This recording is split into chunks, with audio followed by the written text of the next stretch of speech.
வணக்கம், நான் பிரவீன். இந்த கலர் கோழி குஞ்சு எல்லாமே சீக்கிரம் செத்துரும். அது வந்து ரொம்ப நாளைக்கு உயிர் வாழாது அப்படிங்கிறது எல்லாரும் சொல்லக்கூடிய ஒரு விஷயமா இருக்குது. அப்படி இல்லை, இது ரொம்ப நாளைக்கு உயிர் வாழும் அப்படிங்கிறத சொல்லணுங்கிறக்காக தான் இந்த வீடியோ பண்ணியிருக்கேன். முழுசாக இந்த வீடியோ பாருங்கள். இந்த கலர் கோழி குஞ்சு பார்த்தீங்கன்னா வாங்கி ஒரு 15-20 நாள்லாம் இருக்கும். எங்கள் வீட்டில் வளர்ந்துட்டுருக்கு. நீங்கள் பார்த்துட்ருப்பீங்க. இப்போ ரொம்ப எல்லாமே ஆக்டிவாக ரொம்ப சுறுசுறுப்பாக இருக்குது. இதை பராமரிக்கிறதுக்கு வந்து கரெக்டான ஒரு டெம்பரேச்சர் மெயின்டைன் பண்ணணும், நல்லா ஹெல்த்தி ஃபுட்டு கொடுக்கணும், இந்த மாதிரி இடத்துல வைக்கணும், அந்த மாதிரியான அட்மாஸ்பியர் இருக்கணும் அப்படின்லாம் சொல்கிறாங்க. அப்படிலாம் எதுவுமே இல்லை அப்படிங்கிறத வந்து ப்ரூவ் பண்ணுறதுக்கான ஒரு சூழல் அமைஞ்சிச்சு. அது ப்ரூவும் ஆயிருக்கு. அதை வீடியோவாக நம்ம சொல்லணும் அப்படிங்கிறதுக்காக தான் இந்த வீடியோ பண்ணியிருக்கேன். நம்ம சேனல் விசிட் பண்ணவங்களுக்கு தெரியும், இந்த சேனலுக்கும் இந்த வீடியோவுக்கும் சம்மந்தமே இல்லை அப்படிங்கிறது. தெரியாதவங்க நம்ம சேனலை விசிட் பண்ணி பாருங்கள். கண்டிப்பாக இந்த சேனலுக்கும் இந்த வீடியோவுக்கும் சம்மந்தமே இருக்காது. அப்படி இருந்தும் நான் ஏன் இந்த வீடியோ போட்டிருக்கேன் அப்படின்னா, இதன் மூலமாகவும் நான் ஒரு ஹெல்த் கான்சியஸான ஒரு விஷயத்தை நான் உங்கள்கிட்ட ஷேர் பண்ணோம் அப்படின்னு நினச்சேன். ஒன்றுமே இல்லை, நான் எப்பவும் சொல்கிற ஒரே விஷயம் தான், நம்ம இயற்கையோடு ஒன்றி வாழ்ந்தோம் அப்படின்னா நம்ம எந்த ஒரு சூழ்நிலையிலும், நம்ம எந்த ஒரு நிலையில் இருந்தாலும் நம்மளை ஆரோக்கியப்படுத்திக்க முடியும் அப்படிங்கிறத இந்த கோழிகளே வந்து நிரூபிச்சிருக்குது. ஏன் அப்படின்னா, இது பண்ணையில் வளர்கிற கோழி நிறையா மெடிசன்ஸ்லாம் கொடுத்து இந்த முட்டையை வந்து குஞ்சு பொரிச்சிருக்கோம் அப்படிங்கிறதெல்லாம் சொல்கிறாங்க. ஸோ அது எப்படி வேணாலும் என்ன வேணாலும் நடந்திருக்கலாம்.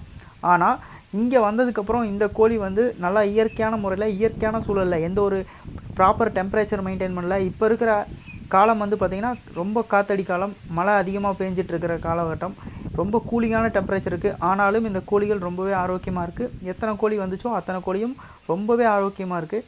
அப்போது நம்ம இதை கரெக்டான முறையில் நம்ம பராமரிக்கலை, இது கரெக்டான சூழலை நம்ம அமைச்சு கொடுக்கல அப்படிங்கிறதான் இது உண்மை. அது என்ன சூழல்னால், இயற்கையான முறையில் அதை வளர விடல. அதுதான் இதை ரொம்ப அடைச்சி வச்சு நம்ம வளர்க்குறதுனால இது வந்து சீக்கிரமே வந்து இறக்கறதுக்கான வாய்ப்பு ஏற்படுது. இதுதான் மனிதனுக்கும் ஏற்படுது அப்படிங்கிறத நான் சொல்லணும்னு விருப்பப்பட்டேன். என்ன அப்படின்னா, நம்ம வந்து இயற்கையோடு ஒன்றி வாழ்கிறோம், இயற்கையை வந்து நம்ம எந்த வகையிலையும் பகைச்சிக்காமல் இருக்கிறோம் அப்படின்னா கண்டிப்பாக நம்மளோட உடலையும் வந்து ஆரோக்கியமாக பார்த்துக்க முடியும். ஏன்னா இங்கே இருக்கக்கூடிய இலதலைகள், இங்கே இருக்கக்கூடியவைகளை பொறுக்கி தான் சாப்பிட்டுட்ருக்குது. இப்போ நீங்கள் பார்த்துருப்பீங்க இந்த வீடியோவில், சாப்பிட்டுட்டு வாஷ் பண்ணுறக்காக வச்சுருக்கிற பிளேட்டு, அங்கே இருக்கிற மண், கல், அதுகளுக்கு இடையில் இருக்கக்கூடிய குப்பைகள், பூச்சிகள், அது இதுன்னு என்ன கிடைக்குதோ அது பொறுக்கி சாப்பிட்டுக்கிட்டு இருக்குது. ஸோ இந்த மாதிரி அதுக்கு விருப்பப்பட்ட மாதிரி சாப்பிட்டுட்டு ஓடி ஆடி விளையாடிக்கிட்டு சுதந்திரமாக இருக்கும்போது கண்டிப்பாக அது வந்து ரொம்பவே ஆரோக்கியமாக வளர்ந்துட்டுருக்கு. இதுதான் அது வந்து தங்கறதுக்கான இடம். இங்கே வந்து பார்த்திங்கன்னா இந்த டப்பாவில் அதுக்கான உணவு இருக்குது. இந்த உணவு பார்த்திங்கன்னா என்னென்னா, கம்பு வந்து உடச்சி வச்சுருக்குறோம். இதுதான் வந்து ஈவினிங் டைமில் அதை உள்ளே அடைச்சதுக்கப்புறம் இதை தான் அது சாப்பிட்டுட்ருக்கு. ஸோ கொஞ்சமாவது அது ஆரோக்கியமான ஒரு உணவை சாப்பிட்ணும் அப்படிங்கிறக்காக, அதோடைய நைட் டைமில் வந்து அது கொஞ்சம் ஹெல்த்தியாக இருக்கணும், ஹெல்த்தியான ஃபுட்டை கொடுக்கணும் அப்படிங்கிறக்காக இந்த ஒரு ஃபுட்டு வந்து ஈவினிங்க்கு மேலே நம்ம கொடுக்குறோம். இந்த இடத்துல பார்த்திங்கன்னா இது எந்த கேப்பில் போய் அதுக்கு சௌரியமாக கரெக்டான டெம்பரேச்சர் இருக்குது அப்படின்னு தோணுதோ அந்த இடத்துல அது படுத்துக்கும், அதுக்கு பிரியப்பட்ட மாதிரி. இது கூடயே பார்த்திங்கன்னா ஒரு வாத்து சுற்றிட்டு இருக்குது. இந்த வாத்து வந்து எங்கேயோ இங்கே பக்கத்தில் இருந்து வந்திருக்கு, பக்கத்தில் வளர்த்திட்டு இருந்திருப்பாங்க போல். இது இங்கே வந்தது இந்த கோழிகளோடு சேர்ந்து ஐக்கியமாயிடுச்சு. இந்த கோழிகளோடையே இருக்கிறனால இந்த வாத்தும் ரொம்ப இந்த கோழிகளோட பழகிட்டு இங்கேயே தங்கிருச்சு, போக மாட்டேன்ட்டு. இப்போ எங்கள் வீட்டில் இந்த கோழி எங்கே தங்கியிருக்குதோ அதே இடத்துல தான் இந்த வாத்தும் வந்து தங்கியிருக்கு. இந்த கம்புகள் எல்லாத்தையுமே இது சாப்பிடும்.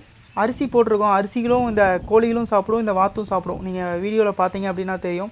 இந்த கோழிகளோடு சேர்ந்து சாப்பிட்டுக்கிட்டு, இந்த கோழிகளோடையே விளையாடிட்டு, கோழிகளோடையே தூங்கிட்டு இப்படியே ஓடிட்டுருக்கு. அந்த இதோட வாத்து அப்படிங்கிற ஒரு இதை மறந்து இது கோழியாகவே மாறிட்டுருக்கு.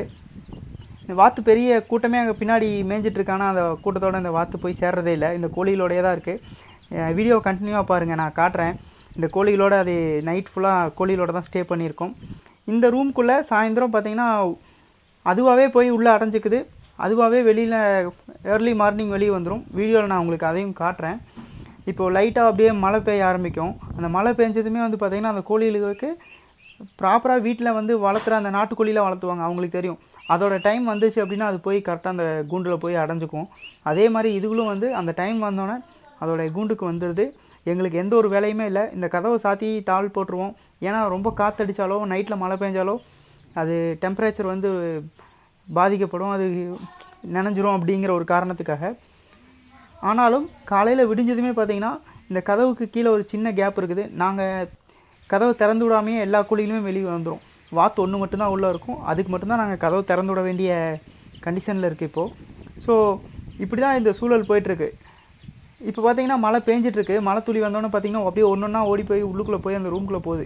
அதுக்கு தெரியுது எங்கே வந்து நம்ம கூடாரம் எப்படி சேஃபாக இருக்கணும் அப்படிங்கிறது அதுக்கு தெரியுது. ஸோ அதெல்லாம் ப்ராப்பராக அது பண்ணிவிட்டு அதுவாகவே வளர்ந்துட்டுருக்கு. இதுக்குன்னு நாங்கள் பெருசாக எந்த ஒரு பராமரிப்புமே பண்ணுறதில்ல. அது ரொம்ப ஆரோக்கியமாக வளர்ந்துட்டுருக்கு. இந்த ஒரு 2 3 கோழியை பாருங்கள், மழை பெஞ்சிட்ருக்கு. அப்படி இருந்தும் அந்த மழையில் நனைஞ்சிக்கிட்டே சுற்றிட்டுருக்கு. மொத்தமாக ஒரு 10 கோழி வாங்கி விட்டோம். அந்த 10 கோழியுமே இப்போது நல்லா சுற்றிட்டு ஆரோக்கியமாக இருக்குது. இந்த வாத்து இந்த கோழி இருக்கிறதுனால ஒரு பெரிய ஒரு அட்வான்டேஜ் என்ன அப்படின்னா, இப்போ தான் எங்களுக்கு ஃபீல் ஆச்சு. இந்த வாத்து வந்ததுக்கப்புறம் இந்த கருவேப்பில், மிளகா இந்த மாதிரி சாப்பாட்டில் வேஸ்ட் ஆகிறது எதையுமே வந்து நாங்கள் வெளியே தூக்கி போடுறதில்ல. அதுக்கான பெரிய சிரமம் எடுத்துக்கிறதில்ல. ஏன்னா நாங்கள் சாப்பிட்டுட்டு அதை பாத்திரங்கள்லாம் வாஷ் பண்ணும்போது அது எல்லாமே அந்த தண்ணியோடு சேர்ந்து போய் ஒரு இடத்துல அந்த செடிகிட்ட நீங்கள் பார்த்துருப்பீங்க, அந்த செடிகளோடு சேர்ந்து அங்கே இருக்கும். இந்த கோழிகளும் சரி, இந்த வாத்தும் சரி, அந்த சாப்பாடு, அரிசி, அந்த மிளகா, இலை, கீரை, அது இதுன்னு என்னென்ன வேஸ்ட் இருக்கோ எல்லாத்தையுமே சாப்பிட்டு அந்த இடத்தையும் க்ளீனாக வச்சுருது. அதுகளுக்கு ஃபுட்டு அப்படிங்கிறது நம்ம பெருசாக போடணுங்கிறது இல்லை. நம்ம போடுற வேஸ்ட்டுகளையே அது ஃபுட்டாக்கி ரொம்ப ஆரோக்கியமாக வளர்ந்துட்டுருக்கு. ஸோ இப்படி காய்கறிகள்லேருந்து, இலைதழைகள்லேருந்து எல்லாத்தையும் சாப்பிட்டுட்ருக்கு. ரொம்ப இங்கே இருக்கக்கூடிய கீரை, நாங்கள் ப்ரெஷர் கீரை அப்படின்னு சொல்லுவாங்க, அந்த கீரை வச்சுருக்கோம். அந்த கீரையில் ரொம்ப அருமையாக இந்த வாத்தும் சரி, கோழிலும் சரி சாப்பிடுது. ஸோ இயற்கையான முறையில் வளர்ந்துட்டுருக்கறனால ரொம்ப ஆரோக்கியமாக வாழ்ந்துட்டுருக்கு. இப்போது உங்களுக்கு காலையில் வந்து பார்த்திங்கன்னா, இப்போ 4:30 மணிங்கும்போது உங்களுக்கு 2 கோழி வெளியே வந்துருச்சு, வெளியில் சுற்றிட்டுருக்கு. மீதி கோழிகள் எல்லாமே உள்ளுக்குள் இருக்குது. இந்த சின்ன கேப் வழியாக தான் இது வெளியே வருது. இன்னும் கொஞ்சம் நேரம் போக போக ஒன்று ஒன்றா அப்படியே வெளியே வர ஆரம்பிக்கும். இப்போ நான் வெளியில் வந்ததுனால சரி, இப்போ இந்த கோழியை வெளியே இருந்தோன்னா சரி வீடியோ எடுத்துருவோம், இந்த வாய்ப்பை நம்ம மிஸ் பண்ணக்கூடாது அப்படின்னு தான் அப்படியே கேப்சர் பண்ண ஆரம்பிச்சிட்டேன். உள்ளுக்குள்ளே பார்த்தீங்க அப்படின்னா கோழி வந்து தூங்கிட்டுருக்கு. உங்களுக்கு நான் வீடியோ ஆன் பண்ணி காட்டுறேன், சாரி லைட் ஆன் பண்ணி காட்டுறேன். அது எப்படி படுத்துட்ருக்கு பாருங்கள். கொஞ்சம் கொஞ்சமாக அப்படியே வெளியில் வர ஆரம்பிக்கும். டைம் இன்னும் ஆகலை அந்த கோழிகளுக்கு. கரெக்டான ஒரு டைம் வரும்போது அதுவே ஆட்டோமேட்டிக்காக வெளியே வந்துடும். ஸோ உங்களுக்கு இதை காட்டணும் அப்படிங்கிறக்காக தான் இந்த வீடியோ எடுத்தேன்.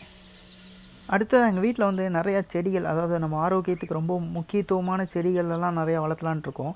அதுக்கு ஒரு ப்ரிப்பரேஷனாக தான் இந்த பழைய குடங்கள் எல்லாம் உடஞ்சது இருந்துச்சு, அது எல்லாத்தையும் கட் பண்ணி வச்சுருக்கேன். பார்த்தீங்கன்னா தெரியும். அந்த குடத்தை வச்சு நிறையா செடிகள்லாம் வைக்க போகிறேன். அந்த செடிகள் என்னென்ன, அதை வச்சதுக்கப்புறம் நான் உங்களுக்கு அதையும் ஒரு வீடியோவாக எடுத்து போடணும் அப்படின்னு ஒரு பிளான் பண்ணியிருக்கேன். அதை காட்டுறேன். வீட்டுக்கு முன்னாடி வந்து பார்த்திங்கன்னா நாட்டுக்கோழி, புறா இதெல்லாமே மேய்ஞ்சிட்ருக்கு. பின்னாடி வந்து அந்த கோழிகள், அதாவது அந்த கலர் கோழி மேய்ஞ்சிட்ருக்கு. அது தனியாக வீட்டுக்குள்ளே காம்பவுண்டுக்குள்ளே இருக்குது. இது வந்து காம்பவுண்டுக்கு வெளியில் வந்து அந்த பசுமையான இடத்துல அது மேய்ஞ்சி அதை தீனியெல்லாம் எடுத்துக்கும், அதோட குஞ்சுகளுக்கும் கொடுத்துக்கும். தண்ணி வந்து பார்த்திங்கன்னா இங்கே தொட்டி கட்டியிருக்கோம். ஸோ இதில் தண்ணி வந்து குடிச்சிக்கும். புறா, கோழி எல்லாமே ஒரே இதில் தண்ணி குடிச்சிக்கும். அதெல்லாம் எதுவும் பிரச்சனை இருக்கிறதில்ல. இது அந்த 2 ஜன்னல் பார்த்திங்கன்னா இதுதான் வந்து புறாவுக்கான வீடு. அதோடைய கூண்டெல்லாமே இங்கே தான் இருக்குது. ஆப்பிள் பெட்டியில் செஞ்சு வச்சுருக்கோம். ஸோ அந்த புறா வந்து நம்ம கிட்டே போனோம் அப்படின்னா போய் மேலே அது போய் அது கூடாரத்தில் உட்காந்துக்கும். ஸோ உங்கள்கிட்ட காட்டணும் அப்படிங்கிறக்காக தான் இந்த வீடியோ. ஸோ ரொம்ப சிம்பிளாக ஆப்பிள் பெட்டி வாங்கி வீட்டு மேலே வச்சோம். அதிலே அப்படியே பழகிடுச்சு, இதிலே இருந்துக்கிட்டு சூப்பராக இருக்குது. எந்த ஒரு தொல்லையும் கொடுக்கறதில்ல. அதுவே சாப்பிட்டுட்டு அதுவே கூண்டுக்கு போய்க்குது. நம்மளுக்கு எந்த ஒரு சிரமமும் கொடுக்கறதில்ல. நன்றி நண்பர்களே.